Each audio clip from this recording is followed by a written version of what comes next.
Good afternoon, everybody. Thank you for joining us today. It's so lovely to have you all here, as usual. We have a really exciting program for you today for our next Lunch and Learn session.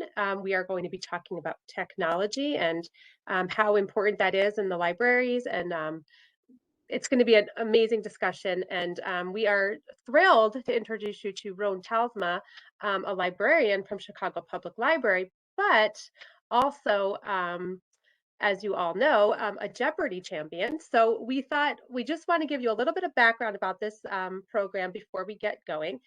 We want you all to know that my wonderful colleague Miriam, say hello. Hi there. It's Uh, it's great to see everybody. Thank you so much for your support of this series. As you know, Library Lunch and Learn highlights the important work of readers advisors, reference librarians, collection development, and programming librarians. And it also aims to introduce library staff to illuminating and informative new books. We're excited to have you and two very special guests with us today. Thanks, Miriam. And I just wanted to let you guys also know that when Roan became the Jeopardy champion, we were also excited because a librarian, of course. And it by the next day, Miriam said, "Oh, I'm going to find him and I'm going to get him to come on Lunch and Learn." So immediately, her librarian brain worked on for us. So we were very excited about that. And just to also let you know, I think this has proven my theory a long time ago that I remember when. Who Wants to Be a Millionaire was popular. I always thought if I ever got on there, I would definitely have a phone friend be a librarian. So I was onto something. So anyway, let me give you a formal introduction, Roan. We thank you so much for being here today. And just to let you all know, after Roan's program is done, we're also going to be hearing from Ben Tarnoff, the author of Internet for the People, The Fight for Our Digital Future. So we expect lots of interesting points from both of you and information. And please, as always, feel free to put any questions in the chat, and we will get to your questions if we possibly can. And the last thing I just wanted to remind all of you is that we, as always, will be sending out in the wrap-up report the all of this information and the slides, so you don't have to, write anything down or anything like that. We will have all this for you. So, just as a official introduction to Rhone Talsma, he has served for 4 years as multimedia librarian at Chicago Ridge Public Library, located in suburban Cook County, Illinois. In this role, he works for the Adult Reference Desk, manages technology assistance and efforts to close the digital divide, and designs the library's quarterly newsletter. Previously worked as a cyber navigator within the Chicago Public Library system, offering one-on-one coaching and assistance on the computer to those in need. Roan graduated from the iSchool at the University of Illinois in 2018 with a Master of Science in Library and Information Science. In 2015, Roan received his BA in Women's and Gender Studies from DePaul. And in January of 2022, Roan appeared on Jeopardy, where he defeated 40-day champion Amy Schneider and became part of quiz show history.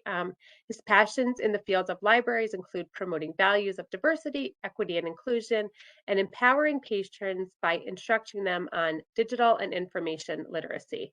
So if you have any questions for Roan during this presentation, even if they're random Jeopardy questions, I'm just kidding, feel free. But thank you, Roan. I think you're still muted, but I'm gonna while you're saying hello to everybody, I'm gonna pull up your PowerPoint. And we again, as always, thank you all so much for being here today. Enjoy the program. Thank you so much, Kelly, for the awesome introduction. And thank you, Miriam and Kelly, both of you, for inviting me. This is pretty awesome. So, there was like kind of a lot of things that I could have talked about today, including things related to Jeopardy, but I decided that I would just talk about something that's not really related to Jeopardy at all necessarily, but is something that's very important to me, which is this concept of the digital divide and kind of the steps that we can take as not just as public librarians, but as citizens of our communities and of the world to recognize how the negative impact that the digital divide has on our society and kind of like thinking about ways to sort of mitigate it or combat it. And Someone's saying they can't hear us. I'm not muted, so No, it's not you. I'm okay. gonna email them directly. Yep, don't Sounds worry good. about that. And I'll Cool. go to the next slide for you. Perfect. Thank you. Yeah. So basically what I'm going to talk about today, I am going to move kind of quickly because I tend to ramble. And 15 minutes is actually like an incredibly, that's a strict time frame for me. So I'm gonna move pretty fast. But certainly if you have questions, feel free to let me know. And if I go too fast, I can just answer questions at the end.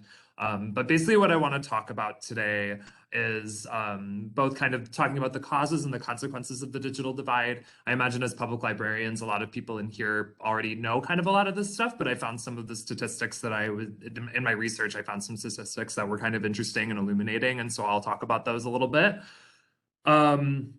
And also want to talk about considerations for public librarians when we're providing technology instruction. I won't ramble here, but I do kind of feel like in my library school education, which was not that long ago, mind you, I feel like I wasn't actually that prepared through my education to be assisting people on the computer and teaching people how to use digital technology as much as I currently am. And so just kind of through my work, about 6 years, almost 7 years now of doing this work, helping people in the library space using the computer and smartphones and such, I have some ideas. So I'm going to share them with you guys. And basically, I just kind of want to lead into what Ben will be talking about later with his book. I just do want to maybe open up some questions or get some ideas from you guys about things that we can do to close the gap. I have like one particular thing I'll mention, but I'd actually love to hear from you all about it. So yeah, we can get started. So the first thing we're going to talk about, I guess, is the digital divide and understanding it. This is just the definition of the digital divide from the Wikipedia article about it. I think the notable part of this quote here is towards the end, where it says that people without access to the internet are at a socioeconomic disadvantage because they are unable or less able to find and apply for jobs, shop and sell online, participate democratically, or research and learn. I think for those of us who are digitally literate and have regular access to digital technology and information technology at work and at home, we kind of take this for granted that so many things that are completely essential to our participation in society, especially since COVID, are taking place almost entirely online. But when you work in a public library and you see the other side of it, the gap becomes so palpable and visible. And it's something that really does kind of produce a lot of stress in me, and I think a lot of other public librarians, because it's all falling on us, but we don't necessarily know what to do about it. But to know what to do about it, we have to understand it. So I'm going to talk about kind of a few different areas where the digital divide is really noticeable through some statistics and kind of maybe talking a little bit about the consequences of these disparities. One area in particular that is kind of the most notable, I mean, they're two very different areas, but I combine them, is income level and then also where people live, the urban-rural divide. You can go to the next slide, Kelly, when you're ready. Thanks. So it might be a little tough to see, but I've got some statistics pulled up here from Pew Research Center that shows that people who make less than $50,000 a year are notably much less likely to have access to broadband internet at home and or access to a smartphone than people who make over that threshold. Income is by far, like if you were to, select like a demographic data set to illustrate the digital divide, I can't find one that's more kind of shocking than how it relates to income level. I think it's really important to note here, of course, that income level is intersectional in the sense that it correlates in a lot of communities with things like your race or your ethnicity, your immigration status, what languages you speak, certainly your age. We'll talk about that in a little bit, but certainly in our own community here in Chicago Ridge and in other places, people over the age of 65 tend to be more likely to live under the poverty line than people who are younger, et cetera. And so, we can talk about all of those different identity groups and I'll talk about them some, but income is really kind of like the one like most correlative factor. And so often these people who are lower income, they don't have access to technology at home or at work if they do have a job. And so they're going to come into the public library to access these things. And of course, that's where we come in. Certainly when it comes to where people live, the urban-rural divide is also a really huge factor. I don't have a chart for this, but it's just kind of a nature of infrastructure that rural communities are generally much less likely to be connected to broadband and fiber internet networks. This is kind of changing with time as mobile internet, satellite-based internet gets stronger with our smartphones and stuff like that. This divide is closing, but it's closing very slowly. We also know that people who live in rural communities are lower income on average than people who live in urban communities. Urban communities see a lot more income inequality. You have people who are very wealthy and people who are very poor. In rural communities, it tends to be everybody is kind of tend to be on kind of a lower income level, which impacts their ability to access these technologies as well. And so, you know, the consequences of that are obvious. The people who are lower income, they're probably more likely to be looking for more fulfilling, better paying work. But if they don't have regular access to technology, or crucially, knowledge and skills on how to use that technology, then they're not able to access those jobs. And it just kind of ends up sort of reifying and reinforcing all of these inequities and kind of like social ills that the digital divide is both a part of and causes somehow. Yeah, so that's just like a really big one, but I also noticed some specific statistics with regard to race, ethnicity, and immigration status that also reveal a lot. Something that I thought was really interesting, and this is referring to this first chart that you see here, is that it's a subtle difference, but white people are more likely to have access to a computer and home internet, whereas smartphone and tablet adoption is actually pretty even across ethnic groups. Mind you, this is only looking at people who identify as white, Black, and or Hispanic and Latino. There were not enough respondents in the Asian racial group who, so in order to create like a significant statistics for this study, I just want to like acknowledge that blind spot.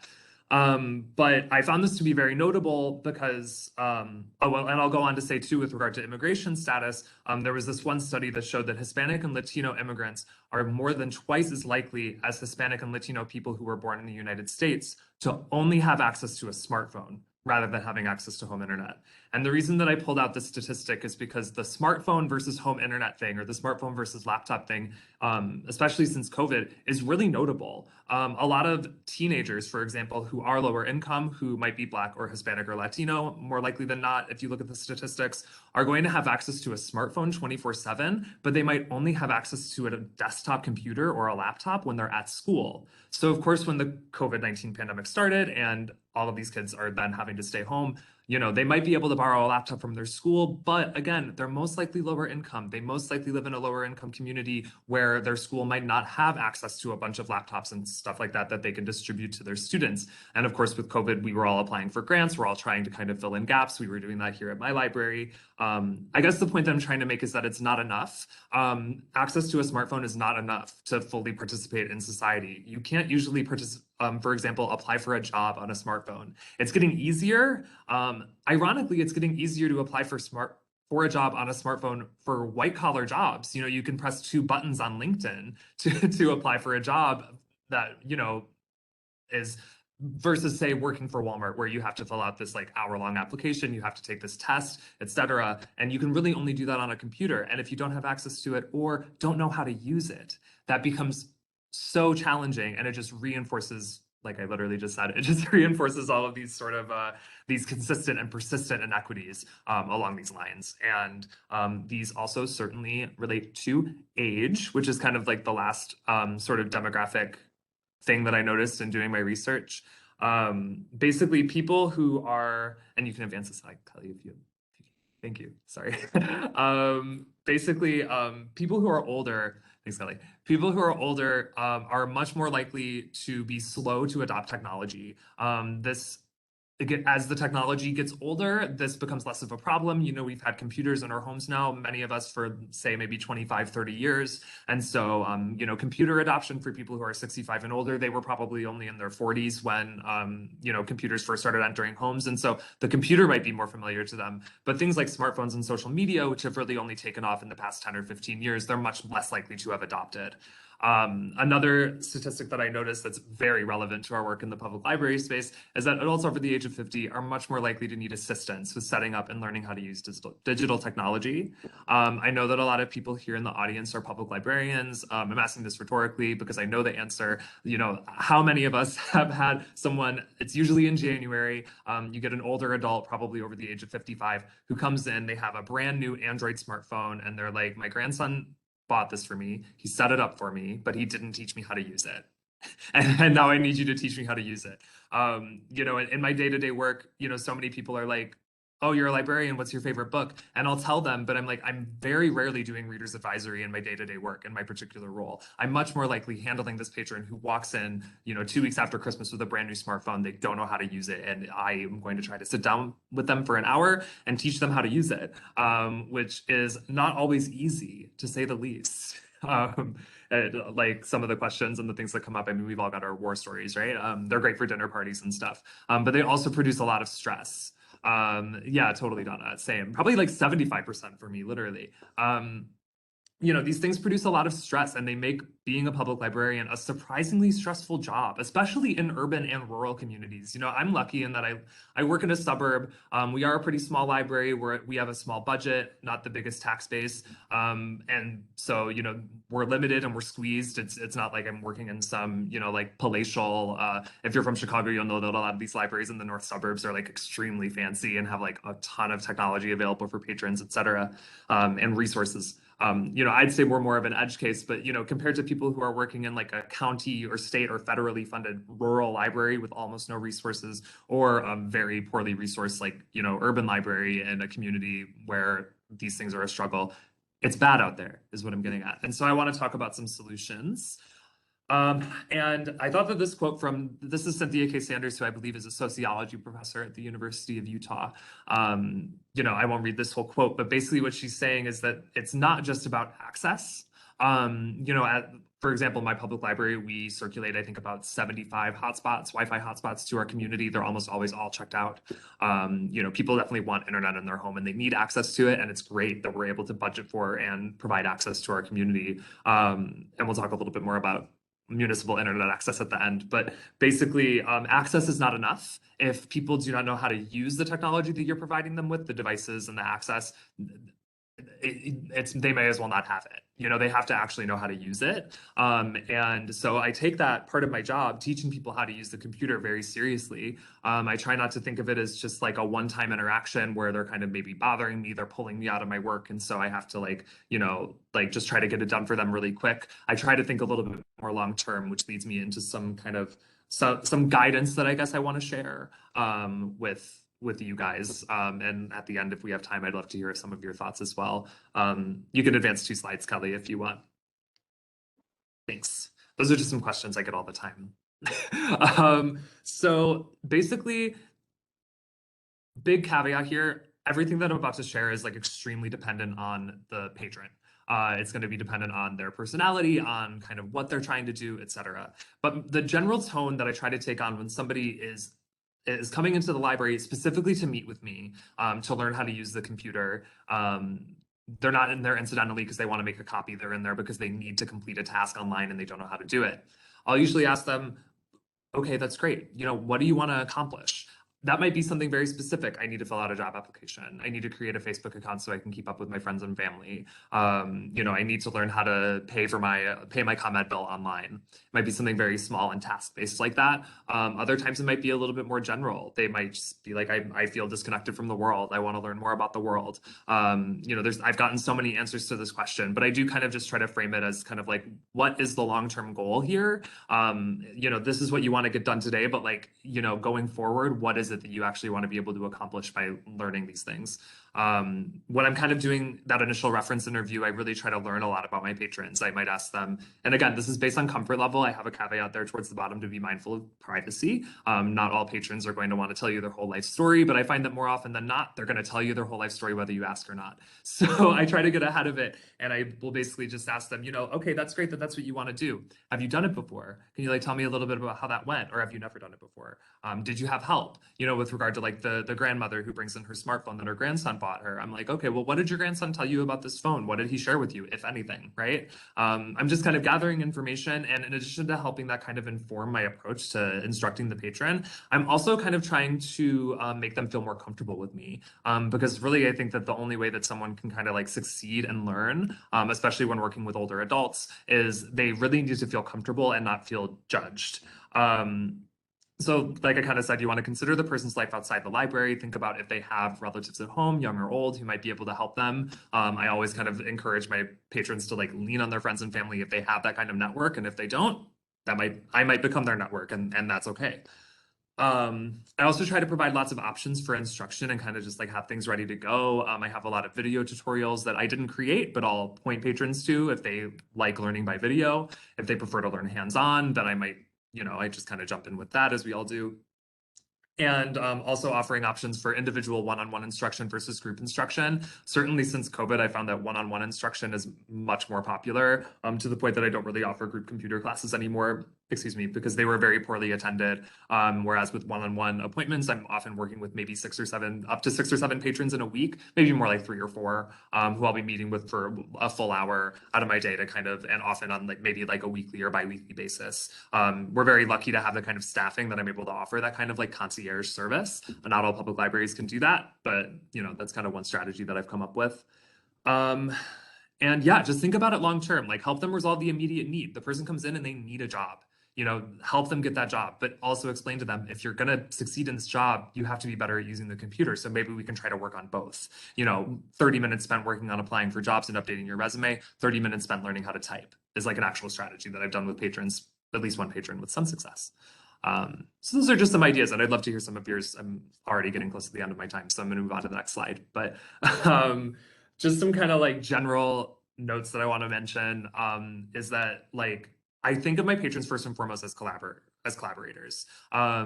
The student teacher power dynamic often favors the teacher. Patrons really trust us. We are, in a lot of ways that they lack digital literacy, we are their window to the world. We are the gatekeeper in a way of access to information, being able to register to vote and learn about candidates, for example. So many other things, we're kind of not just giving them access, we're also helping them interpret a lot of the time. And that's a lot of power. And so we have to take that really seriously. And so that's why I think that issues of diversity, equity, and inclusion, and educating ourselves on implicit bias and cultural competency is like so essential to this work, because I never want a patron to ever feel judged or condescended by me. I won some money on Jeopardy, a lot of money. A lot of people know that I'm very smart, but I try not to lean into condescension, even if I'm in a bad mood, even if I'm feeling interrupted by the patron, even if it's my 5th time helping the patron learn how to use the copy machine in a given week. I just really try to hold that in.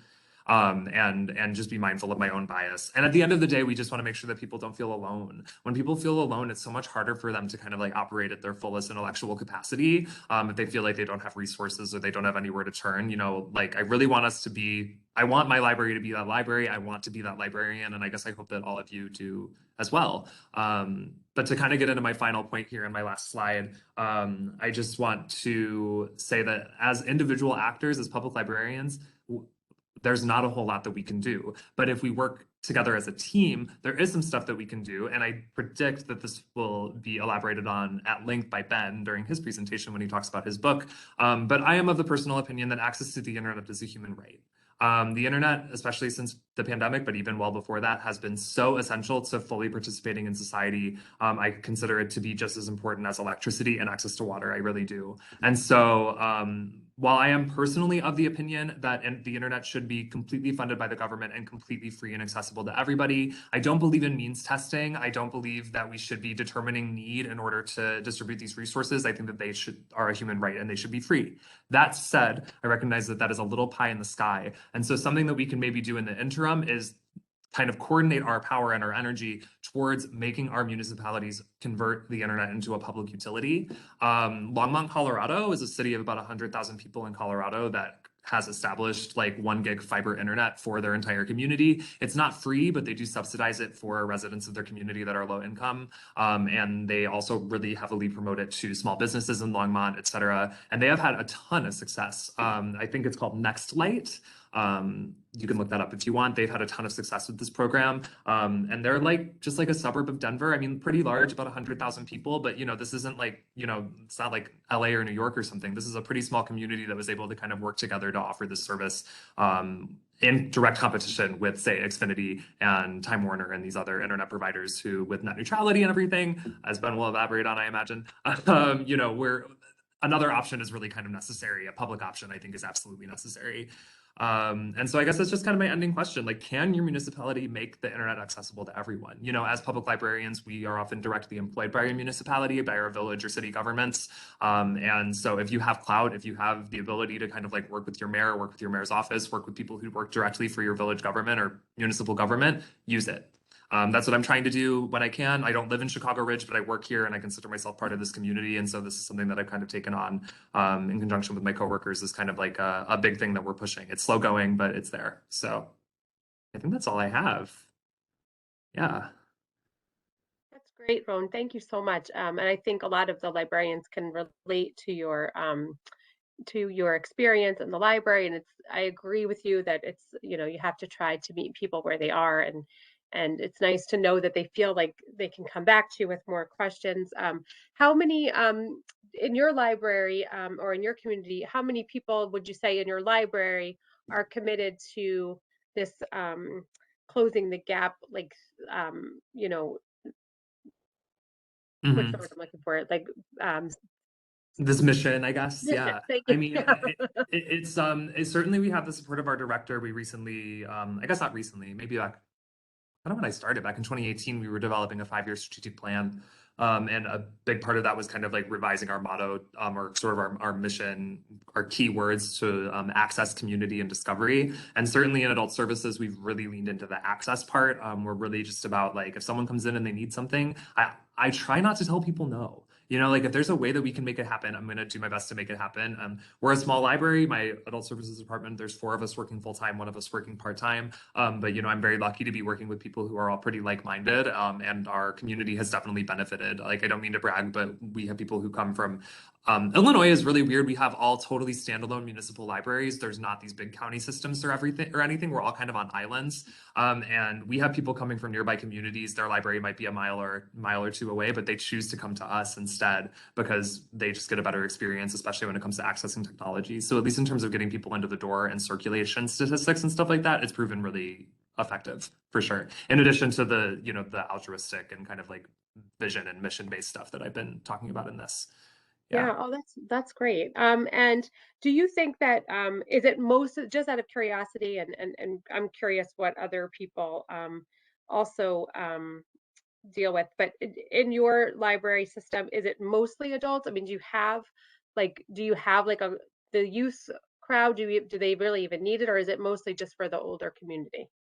In terms of access to technology, I would say it's kind of split into 2 groups. I would say it's maybe about 75% older adults, certainly. This is a kind of an inner ring suburb of Chicago. You have a lot of seniors and grandparents who still live here, whose grandchildren have kind of moved away to further out suburbs where they can have bigger houses and stuff. It's like a common trend in terms of migration patterns in Chicago, which is very interesting. And so we have a lot of, we have a lot of seniors, a lot of long time established residents of our community. I would say that's about 75% of the people who are accessing our lending technology and getting this stuff from us in terms of instruction. I would say the other 25% is certainly is families, and that does include the youth services side, but they do tend to come to the adult services side for this sort of access.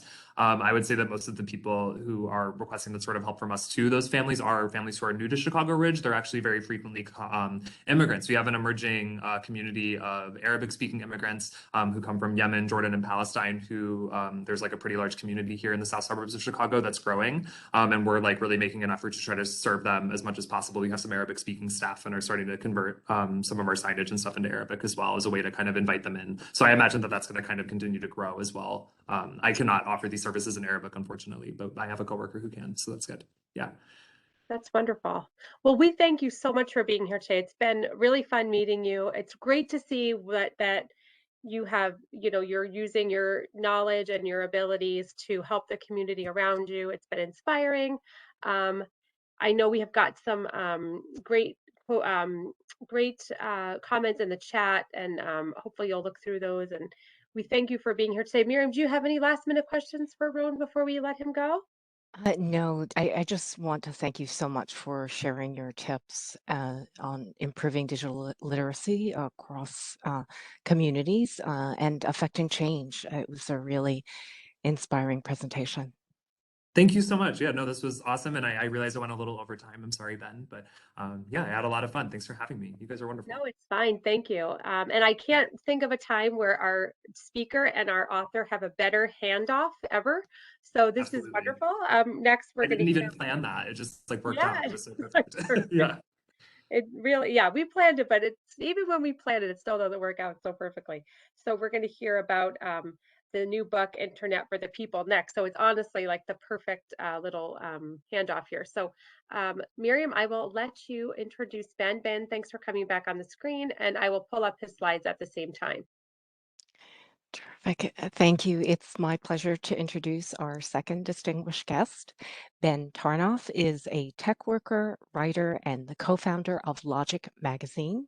He's the author of multiple books, including Voices from the Valley, Tech Workers Talk About What They Do and How They Do It, co-authored with Moira Weigel. He's written for the New York Times, The Guardian, The New Republic, and Jacobin. His newest book, Internet for the People, The Fight for Our Digital Future, has received much advanced praise. Naomi Klein writes, Ben Tarnoff is the best kind of visionary, deeply knowledgeable, intensely practical, and utterly committed to the transformation of an abusive and corrupt status quo. We are profoundly fortunate to have his fine mind focused on reimagining the tools that have remade our lives. Internet for the People is an extraordinary and urgent book. So we'd like to welcome you, Ben Tarnoff. So much, Miriam. And thank you so much to Miriam and Kelly for making this event possible. And thanks, Rhone, for those remarks. I think our two talks link up in a lot of interesting ways. So I thought I would give a very brief overview of the arguments that I make in the book you can see here, which is coming out in June, called Internet for the People. And I thought I would start in particular by reflecting a little bit on where the contemporary conversation about the internet is at. So Kelly, if you wouldn't mind advancing to the next slide. So I spent a lot of time making these silly graphics. This is how I relax. I apologize. So over the past several years, we've seen a growing public recognition that the internet is broken. Now, of course, activists and scholars have been ringing the alarm for a long time, but I think it's fair to say that since 2016, tech critique has gone mainstream through what's come to be called the techlash. It's kind of an unfortunate word, but it's stuck, so we have to deal with it. If you wouldn't mind going to the next one, we've got another person who is dealing with the techlash, as all of us are. And the belief that the internet is broken has really become a new common sense. We've seen movement in Congress around the internet. We see kind of endless major news investigations, popular documentaries, and so on. Now, the premise of my book is to say, yes, the internet is broken, and it's broken because it's a business, which is to say the crises that have provoked the techlash are inextricable from the fact that the internet is owned by private firms and run by profit. We've got another silly image on the next slide. There we go. There's so many of these on the internet, as it turns out. You can really get lost in it.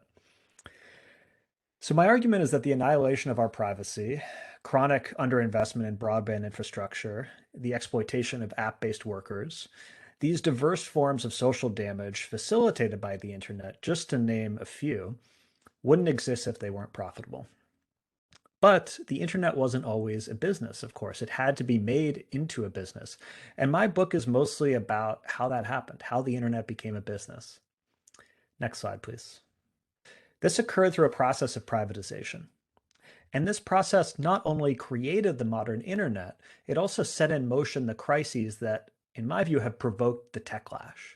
So the techlash is really best understood as a belated reckoning with the legacies of the internet's privatization. So what do I mean by privatization? I think a little bit of backstory on the history of the internet is useful here. Next slide, please. The internet starts out in the 1970s as an experimental technology created by US military researchers. In the 1980s, it grows into a government-owned computer network used primarily by academic researchers. And then in the 1990s, privatization begins. Now, importantly, the privatization of the internet was a process, not an event. It did not involve a simple transfer of ownership of certain assets from the public sector to the private, but rather a more complex movement whereby corporations program the profit motive into every level of the network. And through this process, a system built by scientists was renovated for the purpose of profit maximization. Now, as you can imagine, this was a pretty complex process. This took interventions at a variety of levels, the level of hardware, software, legislation, entrepreneurship. It also took time. It took decades. And it touched all of the internet's many pieces. And before moving on, we should talk briefly about what those pieces of the internet are, because to talk about how the internet was privatized, which is to say how we got to where we are today, we need to define what the internet is. And that, of course, is not particularly easy to do. If you Google image search for the internet, usually when I'm trying to define something, that's my first stop, you get something like the following slide, which is not particularly helpful. You get a lot of globes surrounded by light and lines. Um, what's a better starting point for thinking about the internet than these weird stock images? I think a better starting point, and this is an idea that I develop a bit more in the book, is to say that the internet is fundamentally a language. It's a language that lets different computer networks talk to each other and thus interconnect to form a global network of networks, a so-called internetwork, which is, of course, the origin of the term internet. Now, that's fairly easy to grasp, but what gets a bit more complex is the structures across which this language is spoken are so vast and exist at so many different scales, then how can we possibly visualize them as a whole? You know, when you think about some of the other essential infrastructures on which our lives depend, a power plant, you know, a highway, these are complex systems, but you can kind of picture them in your mind. When you try to picture the internet, you know, you get something like this, which is just nonsense. I mean, this has nothing to do with what the internet is. So how do we even get our minds around this thing? So this is where metaphors become useful. And one metaphor that's particularly useful for thinking about the internet and which has a long history in computing and networking more generally is the stack. And in the next slide, we'll see an example of a stack. So a stack could be a house, right? A stack is simply a set of layers piled on top of one another. Now, in the case of a house, of course, you have a basement. You sometimes have a first floor, second floor, third floor, and so on, all the way up to the roof. And the crucial thing in this comparison is to keep in mind is that the things that you do further up in a house often depend on systems located further down. So this is a plumbing diagram of a house. If you take a shower, there's a water heater in the basement, indicated by that cylindrical shape at the bottom. And that's going to warm up the cold water being piped into your house from the utility, and then it'll pipe it up to your bathroom so you can have warm water in the shower. The internet also has a basement, and its basement also consists largely of pipes. And similarly, everything you do up the stack, like sending an email or looking at Twitter or joining a WebEx seminar, depends on these pipes working properly. If we go to the next slide, we can see what some of that looks like concretely. So this is like the ugliest image that I could find. There's a lot of very elegant photos of data centers kind of glowing in this like wonderful futuristic light. This is hideous, so I obviously had to choose it. There's a wonderful subreddit called Cable Porn where technicians share you know, various encounters they've had with wiring. This is, again, fairly hard to look at, but much of the basement of the internet looks precisely like this. It's tons of cable, you know, primarily fiber optic cable, which is running under oceans, it's running across continents, and racks of routers. And all of this stuff ensures that the many computer networks that compose the internet can talk to each other. Now, the process of privatization started here in the internet's basement with the pipes. Let's go to the next slide.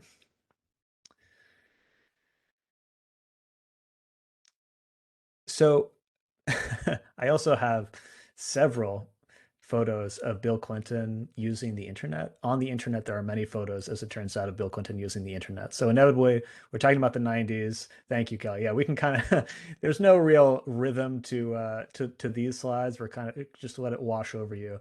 But as you imagine, we're talking about Clinton because we're thinking about the internet in the 90s and where privatization begins. So as I mentioned before, the internet, of course, originates as a Pentagon project, but by the early 90s, the internet is under the control of the National Science Foundation, a federal agency.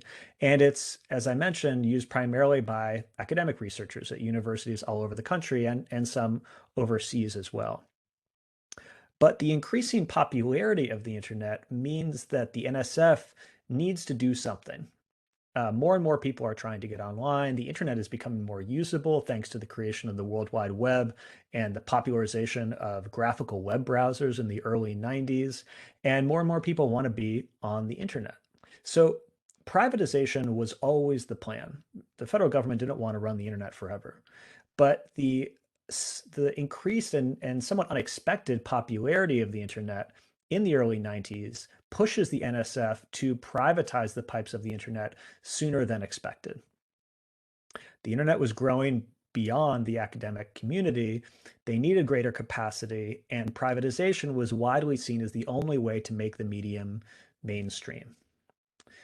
We can probably go to the next Bill Clinton slide. That's a good one. Maybe one more. Let's see what's, oh, that's a good one with the mouse too, and the presidential seal on the laptop. So the privatization of the pipes that unfolds in the 90s under Clinton ends up taking an especially extreme form, thanks to extensive industry influence over the process and the broader ideological climate of the 1990s, with the free market triumphalism of Clintonism on the one hand, and Newt Gingrich's Republicans in Congress. Recall that Gingrich in particular has an odd turn in the 90s as a kind of techno-libertarian celebrity. He's interviewed favorably by Wired magazine, the kind of great Bible of digital culture in the 90s. So there's broad ideological consensus that rapid and very thorough privatization is the way to go. And what that means is that a network that was created at enormous public expense is quickly and quite completely ceded to the private sector. Now, to give you a sense of the scale of this move, the internet was brought into existence through decades of public funding and planning. Not only did the basic technology have to be invented, but the infrastructure had to be built, specialists had to be trained, contractors had to be staffed, funded, and in some cases directly spun off from government agencies. You know, one of the comparisons that people sometimes make is to the federal highway system, and of course that's an important metaphor in the 1990s of the information superhighway. But you know, the scholar and activist Nathan Newman points out that that comparison really only holds if you can imagine a world in which the federal government didn't just build the highways, but they invented asphalt, they invented the automobile, and so on. That's really the scale of the undertaking that the internet represented for the public sector. Let's go to the next slide. Now, strikingly, this handover to the private sector of the internet came with no conditions. The federal government would not preserve any real kind of public foothold in the new internet and not prescribe any rules dictating how the new owners of the internet's core infrastructure, the so-called backbone providers, ran their networks.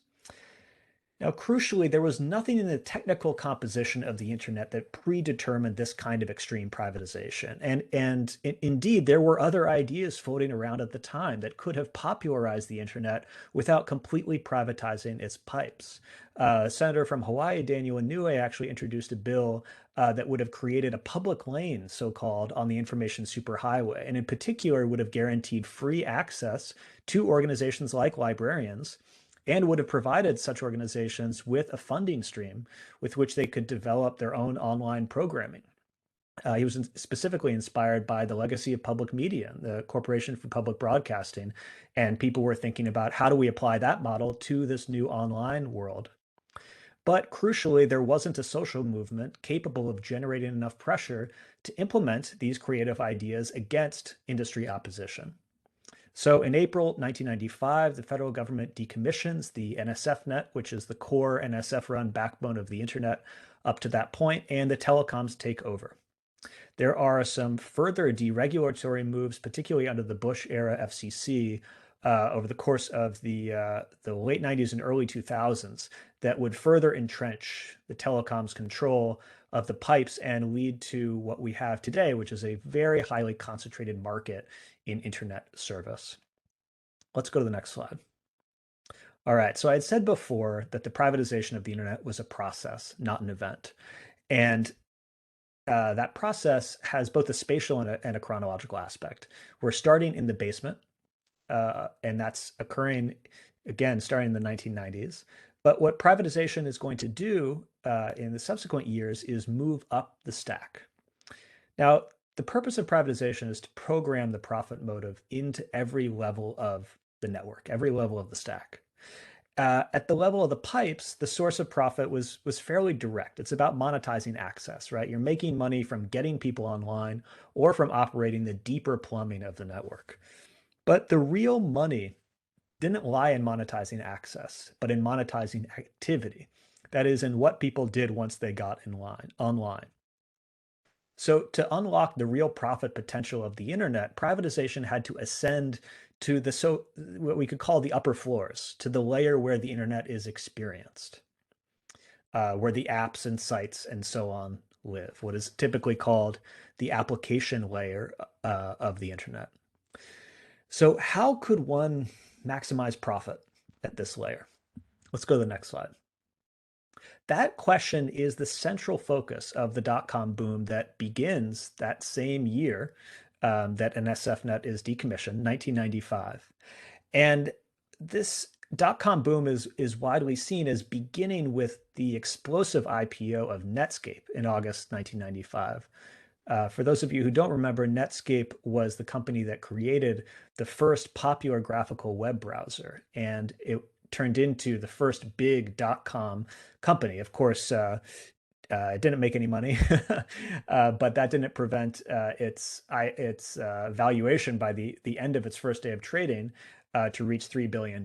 So that was a kind of foretaste of what was to come over the course of the 90s, where tens of thousands of startups were founded, huge market valuations were achieved, hundreds of billions of dollars of investment. And yet profits mostly failed to materialize. There were some exceptions, but for the most part, these companies, dot-coms famously, notoriously, were not profitable. Go to the next slide, please. Ed Horowitz, the CEO of Viacom, had a good quote on this in 1996. He said, "The internet has yet to fulfill its promise of commercial success. Why? Because there is no business model."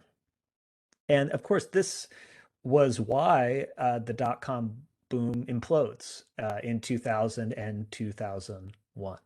Now, there are a lot of postmortems of why the dot-coms failed, but the real problem was structural.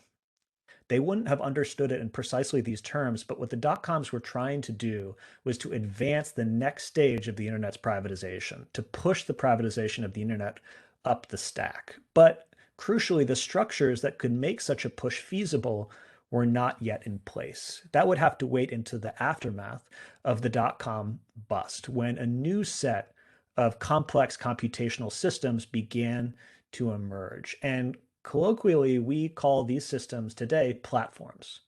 But what I argue in the book is that we should think of them as a kind of shopping mall. I dislike the term platform and kind of go on a little tirade against it in the book and stubbornly refuse to use the term.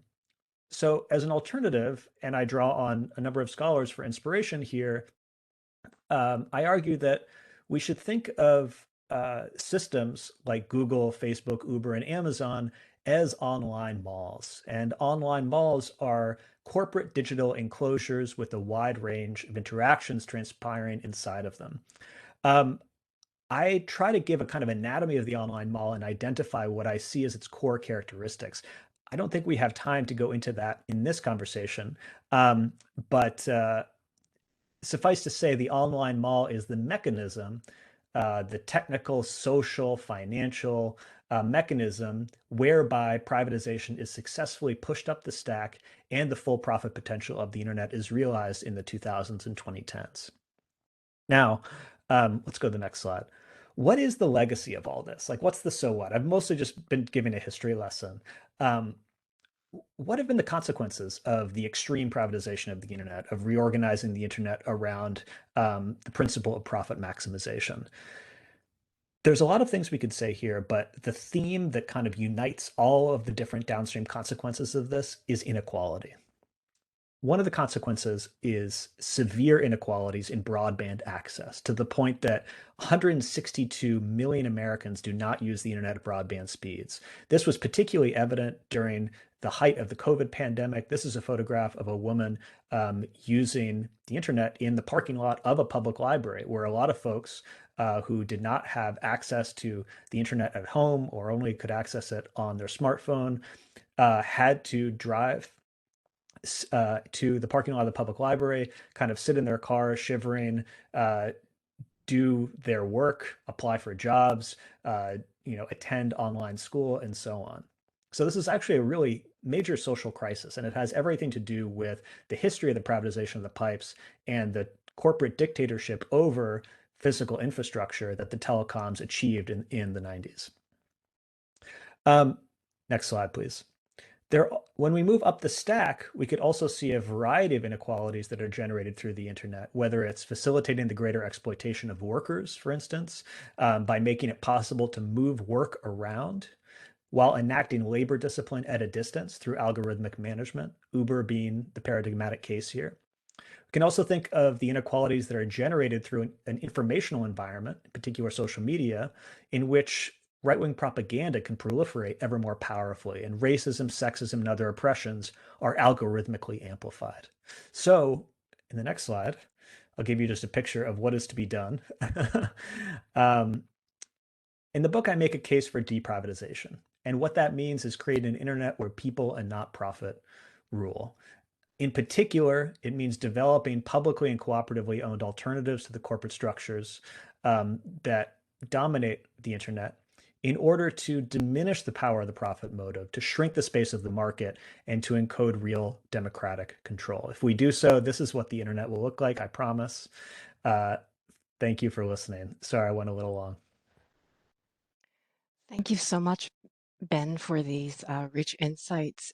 In your book, you argue that deprivatization opens doors to a different kind of internet. And at the same time, you also point to the fact that there's a community of people that seek to be responsible stewards of the digital sphere. Who are the internet reformers and the thinkers behind these ideas? Yeah, thank you, Miriam, for the question. I think, when we think about how to make a better internet, I think it is important to point to the existing institutions, the existing communities that might contribute towards that project. In other words, we don't have to reinvent the wheel. We don't have to come up with everything from scratch. One of the communities that I highlight in the book is actually librarians and public libraries. In particular, I think they have an essential role to play in creating a more democratic internet, because librarians are the original information workers. They know how to classify, curate, and contextualize information, and they do so as a public service, not for profit, and have this this ideal of universal service and serving in a democratic capacity. I offer some specific suggestions of how we could integrate librarians and public libraries into our social media space. In particular, I have an idea of a more decentralized social media sphere in which librarians function as stewards of the information, the content that is shared over social media, which I think would be a great help. But again, we don't need to reinvent the wheel. Tech companies often do this, right, where they kind of pretend that they have the answers to everything and neglect all of the people who are already doing very important work, like librarians. Thank you. It does seem like your book is perfect. The conversation between you and librarians is like a perfect marriage of what you're trying to, what the information is that you're trying to get out there, and librarians do deal with this, with this problem a lot. In your book, are there ways? Do you mention ways where you can work together with librarians, or how librarians can work together? I do, yeah. I mean, I think, there are a number of specific proposals in the book. I mean, one is drawn from the programmer Darius Kazemi, where he has an idea of what if we put a social media server into every public library in the country. And if you had a public library card, you would have a user account on that server. Those servers would be then stitched together into a federation using an open source project like Mastodon, which makes it possible to create federations of independently run social media servers. And the virtue there is that if I have a problem with Facebook, I can't knock on Mark Zuckerberg's door. But if I have a problem with my local social media community, I can actually knock on the door and talk to my librarian who runs that community. So it's a way to kind of relocalize, to rehumanize our social media infrastructures. But again, the fact that it's librarians is important because these are folks who actually have experience when it comes to contextualizing information. And an important part here is that in a heavily commercialized media sphere, of which the United States is a particularly extreme example, context is stripped out because it's profitable to strip out context. It's profitable on newspapers, on television, and certainly on social media. And where librarians can be really helpful is putting the context back in. And that's, I think, what we need, particularly in social media these days. That's great. That was really informative and really a great engaging conversation. I think that's why I love Lunch and Learn. You never know what you're going to learn and what you're going to talk about. So what a perfect duo we had today for this topic. And if anybody has any last minute questions, you can feel free to throw them in the chat. Oh, one question real quick, Ben, was can your proposed solutions be done in time, or is the horse already too far gone? That's a good question. I guess we won't know. I mean, I think the idea with deprivatization rather, is that it's a framework, it's a horizon, right? I think to the extent that we could incubate some type of deprivatized sector and help it grow, there would be islands of reason, to use a term from Joseph Weizenbaum, in a kind of sea of unreason. And I think creating those types of online havens would be really, I think, valuable. Going up against the telecoms, going up against the platforms is a very big lift. But to the extent that we can create small spaces that are capable of growing, I think that's a good start. This is great. Well, thank you so much. As you all know, we will be sending all of these materials to you in an email, and we hope these resources were helpful to you and your library and inspiring in some ways to learn, what if your library is not doing certain things. There's other librarians out there that are facing the same issues. So thank you, Ben. Good luck with the book. We think librarians Thank were you. Thank you, your Ben. perfect audience, and we will continue to talk about it. And thank you, Miriam, as always, for bringing this together. And we will see you again in July for our next episode, right in the middle of the summer. So everyone enjoy a wonderful day, and we will see you soon. And thanks again, Ben. Thank you. Thank you.